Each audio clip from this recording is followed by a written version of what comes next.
Good day. You're probably thinking to yourself, this is going to be a highly informative documentary because this man is wearing a tie.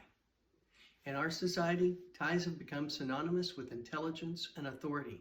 Just one reason you should consider wearing a tie. There will be others later, but first let's back up to the history of the necktie.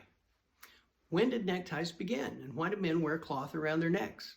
Historians agree that it goes back to Louis XIII in the 17th century.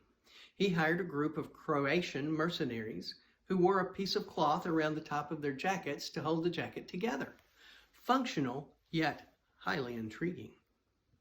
At least King Louis thought so, enough so that it became dress code in the French court. By the 20th century, though, men's fashion had declined so much that the leisure suit was even a thing. A suit without a tie? Not a real suit, I don't think. But let's go back to the 20th century, an exciting time for ties. Of course, there have always been bow ties, but that's another documentary. We don't have time for that. In the early 20th century, ties became narrow due to material shortages, so you could make more ties. But they also stayed narrow through the 50s and 60s. Perhaps you recognize these fashion icons. And here's a better picture of those skinny ties. In the 60s, though, the late 60s, it was the psychedelic era, and ties had to be wide and a little gaudy because it was the 60s, of course. By the 80s, it became narrow tie fashion again for comedians, singers, and even some common people. It was okay to wear a narrow tie or a slightly wider tie or even wider ties. We were so open-minded in the 80s that you could wear any kind of tie you wanted.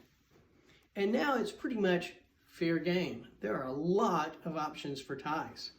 Let's look at some of the reasons you should wear a tie, because after all, the question is, why tie? The reason you might consider wearing a tie is to express your artistic side. You can even wear a full color painting. Another thing is to consider your favorite characters or your favorite holidays for the fun side. The third reason is to express yourself politically. You can go for the obvious, or perhaps a little more subtle with a specific issue or topic you have in mind. And then the last thing that I want to talk about is why I personally wear a tie. I think ties are good to reinforce topics and activities.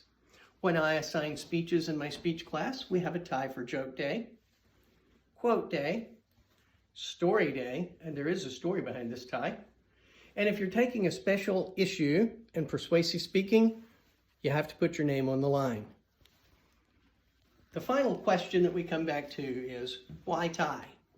And the answer, from my parents, a quote, and probably yours too, because I said so.